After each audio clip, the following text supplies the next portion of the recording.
Halo, assalamualaikum warahmatullahi wabarakatuh. Selamat datang lagi di channel ini. Di sini mau sharing-sharing lagi ya. Biasanya kita sebagai seorang penyablon, kita harus perhatikan ya cup yang kita pakai itu ya. Karena cup yang kita pakai itu konsumen itu biasanya kadang pakai sealer ya. Nah, sealer itu harus pakai mesin press. Nah, mesin press itu pakai pemanas dia, pemanas. Jadi kadang ada cup itu yang tahan panas sama yang nggak tahan panas. Nah, jangan sampai kita beli yang tidak tahan panas. Untuk mereka-mereka yang pakai lid sealer ya, atau mesin press. Biasanya yang nggak tahan panas itu cup-cup yang PET ya, PET.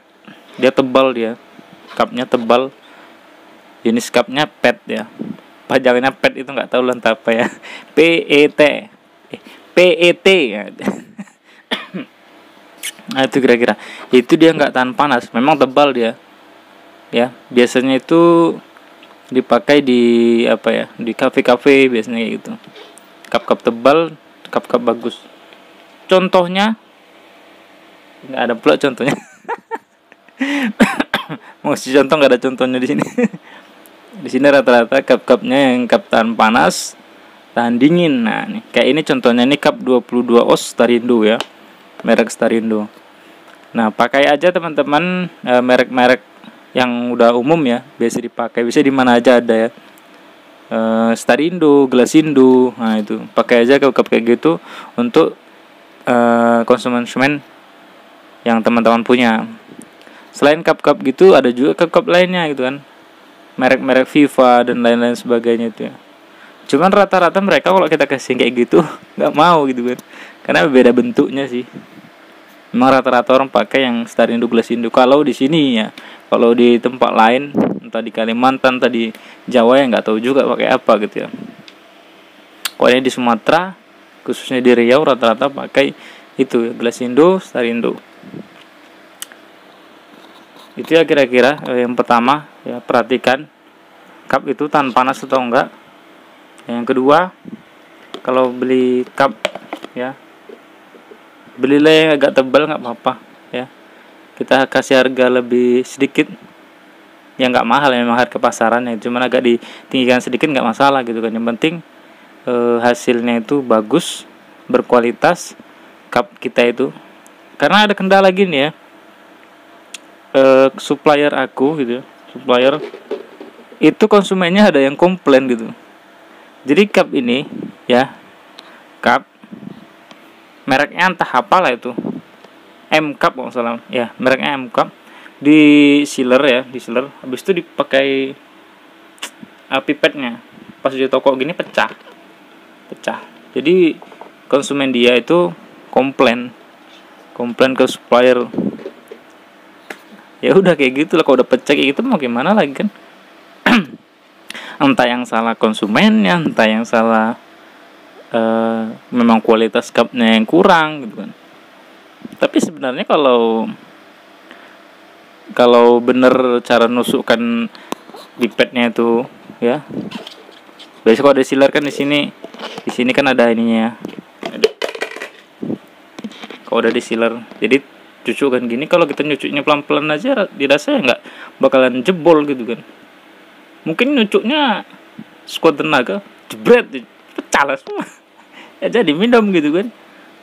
Jadi perhatikan juga teman-teman ya, kasih tahu juga konsumennya ya, cupnya itu berapa gram ya, karena ini berpengaruh juga nanti sama ketahanan cup kita ini. Yang berapa gram, semakin tebal dia berarti semakin kuat ya, nggak mudah melenyot juga. Kadang kita beli di apa ini ya, di model-model gini ya. Nah, satu renteng gini, ini kadang penyot sininya, ujungnya sini ya, kayak peot gitu. Misalkan di ujung-ujungnya sini peot, nah itulah. Kadang ada yang kayak gitu. Jadi kita sebagai seorang penyablon ya, kalau udah peot gitu mau nggak mau kita harus ganti sendiri gitu kan. Kalau kita udah beli misalkan 1 dus ada yang peot gitu kan, ya udah kita harus ganti sendiri. Ya mungkin pula konsumen nanggung kayak gitu kan. Itulah kira-kira hal-hal yang harus kita perhatikan juga gitu sebagai seorang penyablon ini ya.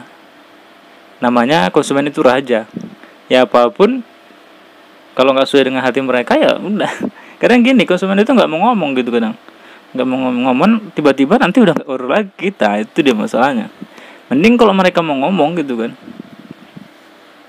Ini ceritanya ini ya, konsumen itu ngomong ke supplier itu, ke supplierku. Jadi supplier itu tahu gitu kan, namanya supplier. Dari supplier itu kan nanti kan tahu dia supplier di sini nih, daerah tempat sini pasti dia ngambil supply tempat lain gitu kan. Jadi ada beberapa tempat nanti diperkirakan sama dia, tempat A itu yang menghasilkan cup kurang bagus, pindah deh tempat B. Nah, bisa lah ngambil yang bagus. Oke. Paling enggak ada evaluasi ya, evaluasi dari kita sebagai seorang penyablon. Perhatikan kira-kira cup yang kita pakai itu berkualitas, kokoh atau enggak gitu. Konsumen ini nggak mau tahu, maunya dia bagus, pengerjaan cepat, rapi, sablonnya. Itu aja yang dipikirkannya. Sementara kalau ada kendala langsung kita pindah cari tempat lain untuk nyablon gitu, cari yang murah, cari yang cepat.